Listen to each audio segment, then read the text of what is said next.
Hey everybody, this is Hillary from Polling Girls, and I wanted to share some of the ideas that I've had with ConvertKit. I've seen a lot of bloggers who are using ConvertKit but not really using it to its fullest potential, so I wanted to share some of the ideas that I've had. So here we go. Are we there? Hopefully we're there. Snap. Okay. Let me just make sure we have it all up right. Ooh. Screen share. There we go. Share. Okay. All right. So here we are in ConvertKit, and as you can see, I get lots of subscribers every day. And when I was on MailChimp, I was maybe getting 3 to 5 a day. You'll see here on this day, I got 75. You know, yesterday I didn't do so hot. Christmas I didn't do so hot, but on general, I'm aiming for at least 250 a week. And I know a lot of people get way more than that, but for me, that's good. I have about just under 300,000 page views a month. So for me, I'm getting that many. And then here you can see all the different forms that I have. So I blog on a lot of different topics, and I wanted to have lots of different forms so that they could go into the area that they're excited about. Like, a lot of people are not excited about packing a hospital bag to have their baby, but some people are. So I just wanted those people in that specific form. It doesn't make sense to have those in the same form as people who are looking for the stomach flu printable. So I have lots of different forms, and then we'll talk more about those in the automation section as well. And then courses are one of the things that's most exciting, I think, about ConvertKit. So I have all of these courses set up, and we're going to go into my new subscriber course because that's kind of where they all hinge off of. So everyone that subscribes to my blog gets put into this new subscriber course. And it just basically says, hi, I'm Hillary. It gives my About Me page. And then it says, I have a blog about lots of different topics, and I would love for you to click on the information that you're most interested in. And then it has all the topics that I write about. When someone clicks on this topic, so let's say they click on pregnancy, it puts them into a pregnancy series. So I have about 5 emails so far about pregnancy that they can, that will be sent to them over about, if there's 5 emails, over about 30 days, 30 to 40 days. And those have my most popular pregnancy posts, the ones that I find most useful. And then I've also done one email about like my pregnancies, because I wrote my blog long enough ago that, you know, I have ones about my pregnancy. So, and those ones don't get shared like on Pinterest. They're just about, I just think it's a great way to connect with my readers. And the same with all the rest. If you click on Mom Hacker, it sends you to a Mom Hacker series, and it also tags you as a Mom Hacker person. And those people, the people that have the Mom Hacker tag, will get broadcasts in that area. And the majority of my broadcasts are my new posts. And so I do have a trigger set up that when I have a new post, it comes into here. And I set that up through an RSS feed through each category. So let's see. We have this fondue night was sent to my Mom Hacker group because it's a very family-friendly way to celebrate Valentine's Day. And then also it got sent to my food group because it's a food thing. So I used the people that were tagged food and the people that were tagged Mom Hacker and sent it to those. And also they have an exciting feature that you can automatically send it to the people that didn't open. And so I'm very open in my newsletter initially that if you please turn on images, because that will record that you're opening and you won't end up getting things twice.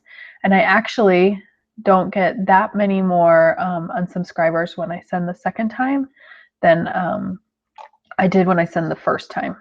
Now, this is a lot of unsubscribers here. I agree. But I have and a lot of people just subscribe for the freebie and then they want out, which is fine.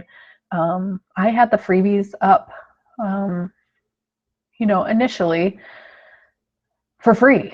And now they have to give me their email address. And a lot of those people end up staying and some of them don't. So let's talk a little bit more about the freebie courses. Go back over here to forms. Let's see, my most popular one is a weekly cleaning one. So it's a weekly cleaning printable. It is on the weekly cleaning printable page. And so you can set it up here to, it shows, yay, it's coming to you. So that comes right as soon as, this is what shows up after they click on it. And then when they get the email, I have uploaded the printable here, right here. And when they click confirm, they get the printable. So it's super easy. It just downloads right to them. That's not to say that I don't get emails with people saying, I don't understand this. I don't know where the form went. So that's always going to happen. Those are good times. So as far as that goes, I have lots of those. Let's see, I have a 10-minute cleaning challenge. That's kind of like a freebie. I have a children's task checklist. I have this food one is a free menu planning printable. And I actually just changed that. I added that to the food printable, the food pop-up. I have a hospital bag checklist. And a couple of my freebies are just kind of like mini classes. Like this is a mini class that you can get if you subscribe to that. That's about it. I have a couple more mini ones, but you might not be interested in that. So there we are with the forms. So you go to that new subscriber course, and then let's say you're on the new subscriber course and you say, I really am excited about those mom hacker emails. I'd like to learn more about parenting. So this is my mom hacker course. The first one just kind of has some basic things about mom hacker, some of my more general mom hacker posts. And then each one is just a little bit different.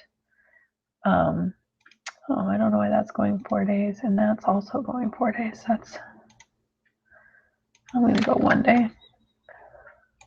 See, we found a little error. My next one's about health tips, super easy. And then you can add pictures. I'm big on using lots of bolding for words that I want them to be able to rest their eyes on and things like that. A lot of my emails do not have that many pictures. This is for the new moms, things I've learned about, you know, and it just keeps going. I am consistently just writing more emails, you know, each time after I, you know, each kind of in a rotation. Each course is getting a new email every few weeks, just as I have time. But the beauty is anyone that subscribes now, you know, has several days of emails. This one isn't spread out right. So I'm going to definitely, let's click on a different course that's a little more organized, apparently. This cleaning organized is my most popular one. And you'll see that we have clean up your act. Snap, all these dates are wrong. I don't know what happened here. Things are falling apart. Let's try pregnancy. Nope, also falling apart. How weird. Well, I'm going to have to go in and switch the dates. So usually I do a couple the first week, and then about 10 days, and then I space from about 10 days, and then I'm going to do about 20 days in between them after they've gone about 50 days, just because I don't want to bombard them. I just want to keep reminding them, hey, I'm Hillary from Pulling Curls. Come see me. So I think we've talked a little bit about the broadcasts. Again, if you want to schedule another one, then you just click in, and there'll be a little thing that's here that says send to unopens. And so you can just schedule that. I schedule mine for about 4 days later, and I send it the opposite time. So if I send it early, I'll send it late the second time. And I also change the title because maybe this title didn't appeal to people, but maybe this one will. And my click rates, if you'll see, are pretty good. Like the open rate is 30% and the click rate's 5%. I think in MailChimp, my open rate was maybe 18% and my click rate was maybe 2%. You know, this one, 20%. So, you know, I've definitely seen a higher click rate to ConvertKit. And I don't know if that's because they track it better or if because my emails are a little more sparse. You know, this is how the email looks. And a lot of times when they initially get it, if they don't have images turned on, the image isn't even there. So as far as subscribers, this is where people go into a big pot right here. And this is the tags. So if you want to create a new tag, you create it here on the subscriber page. You can see that I have lots of different tags. And automations is the most exciting part, and I think that's the one that a lot of people are missing. So let's go into there. So these first ones are when people click a link in that initial newsletter. Then, so here's the Mom Hacker link. It will subscribe them to the Mom Hacker course. It will tag them Mom Hacker. It will unsubscribe them from the new subscriber course, because that new subscriber course has about 4 emails just reminding people, hey, why don't you click on one? Let's get a series going. And it unsubscribes them from didn't confirm, because sometimes that's a separate course. That's just the way I have people tagged. I'm not using that one anymore though, so ignore. Pregnancy, finances, so that's all just the initial email that you're seeing right there. I do have links for Pinterest and Facebook and Instagram, and I do tag those people in case something exciting happens. You know, if they've clicked from my newsletter to Pinterest, Facebook, or Instagram, then I can, you know, say, hey, check out my Instagram feed. I'm running a giveaway there, or whatever. These are the different forms that you can subscribe to, and then it shows that you, excuse me, you subscribe to the new subscriber course. And these are all a little bit filled in here, but I try and make sure that every form that I have subscribes them to the new subscriber course. But that means every time you make a form or you change a, you know, make a new form, you need to come into automations and make sure that they're subscribed to new subscriber.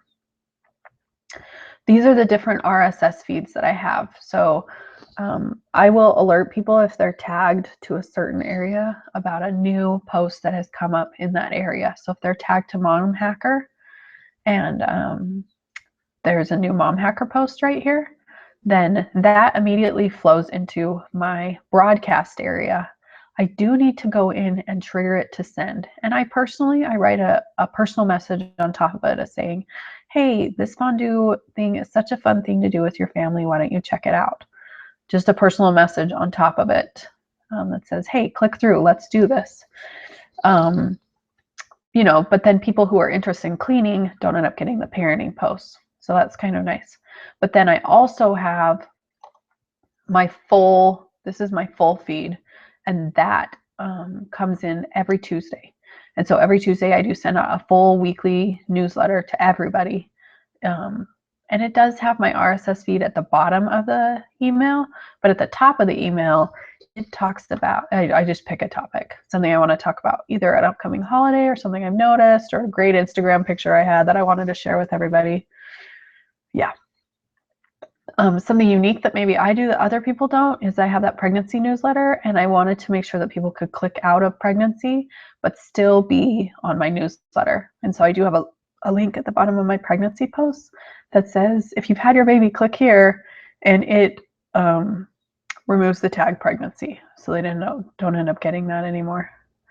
It should also unsubscribe them for the pregnancy course. So I'm going to go in and add that. So if they click that, I'm going to remove the tag pregnancy, and I'm also going to unsubscribe them from the pregnancy course. You can see how things could get dropped pretty easily here, right?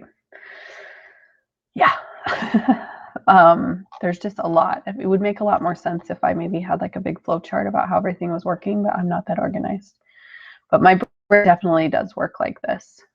So these are other courses that if they subscribe to. So here's my Pantry Excel file.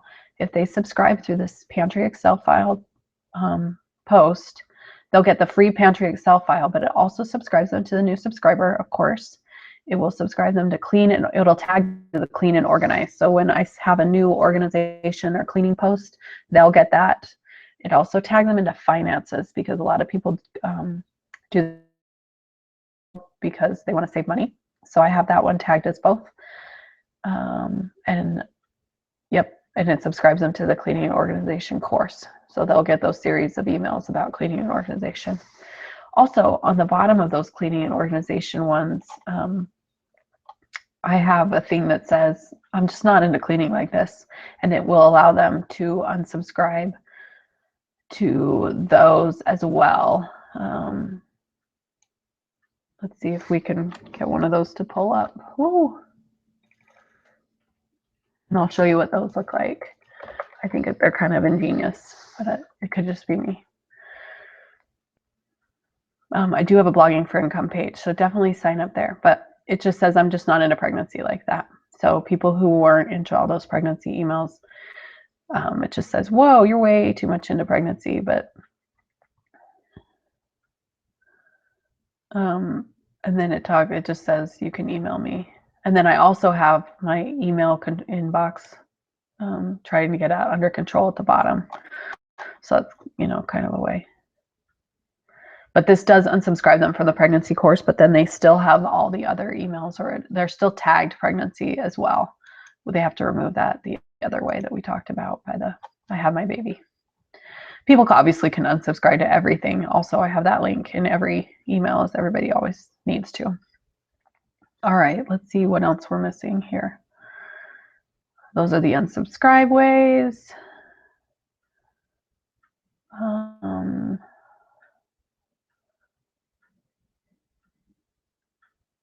This winter, I even had some gift guides, and I tagged all the gift guide links. And when people clicked on those, it tags them that they bought through the gift guide girl or the gift guide boys. I'm not sure I'm going to use that very much, but I thought it was kind of interesting to try. I don't have very many people that got tagged that way, though, so I'm probably not going to use it. Okay, so right now I'm selling a prenatal class, and I wanted to share how I am marketing it. So if you click in and subscribe to that free prenatal class, it subscribes you to the free prenatal class, obviously, which has a link to my main prenatal class in every email, because the main reason that I'm doing this free prenatal class is to entice people to do the full prenatal class. But if you click from the free prenatal class into the full prenatal class, it tags you as looking at the prenatal class, but didn't buy the prenatal class. So this is the link that people would click. And so you're then subscribed to this course that you didn't buy the prenatal class, and you're tagged, look to the prenatal class. So the course that didn't buy the prenatal class, after about 3 days, I will email them again and say, hey, you looked at my prenatal class, just wondering what's up. I'm kind of wanting to put maybe a Google form in there. I don't even know if that's possible. To say, if you didn't buy, why? I just want to know, because I'm still wondering about pricing and things like that. And then also with the tag, my prenatal course is only going to be offered at the beginning of each month. So I can email all those people at the beginning of each month and say, hey, my prenatal class is open. Why don't you come grab it before it sells out? And then once they buy the prenatal course, it will untag all of them. They're no longer under looked at prenatal class, because I don't need to send them emails bugging them anymore. It does, and it will unsubscribe them from the prenatal class funnel once they buy the big one. So it's a great way to be able to just say, hey, don't forget about me. Why don't you subscribe, right? Under the account, there are, why is that not coming up? You want to grab the email templates. It's kind of hard to share these because they come up in HTML, but like here's my pregnancy one. And again, if you can see here, if you've had your baby, this will unsubscribe you from the pregnancy and newborn emails. So I have the link here. It's a trigger. You can see the word trigger here because it HTML codes in trigger to subscribe, unsubscribe you from those pregnancy emails. So I think ConvertKit is a great way to get lots of subscribers by easily being able to code in freebies and change them easily also. Because if I wanted to change this after school checklist, it has one embeddable code. That's right here under embed. But if I change anything in here, then it just changes. Like I don't have to go to each and every email page that I put it on and change those. So that's really nice. You can also use things as a pop-up. So I could have it come as a pop-up just as my after school checklist, or I can just have it within the post, which is what I have here. But a lot of mine I might have within my post, and I have a pop-up that comes just as you're trying to leave that just says, hey, if you like posts like these, come hang out with me, come subscribe to Pulling Curls. So hopefully that answered some questions. It can be really daunting, and so if you buy through my link, be sure and email me after, and I'd love to answer a few questions as you set yours up. And make sure that you're using it, because it's not super cheap, it's not crazy expensive, but it's about as much as my hosting at this point. And I'm trying to get 100,000 people clicking through my newsletter by the end of 2017, which seems unlikely, but it's a goal I'm striving for, because, you know, as more people subscribe to these courses and get excited about the things that I'm sharing, they might come back more frequently. And so that's what I'm hoping for. And I hope that happens for you as well. Thanks for coming. Thanks. Bye.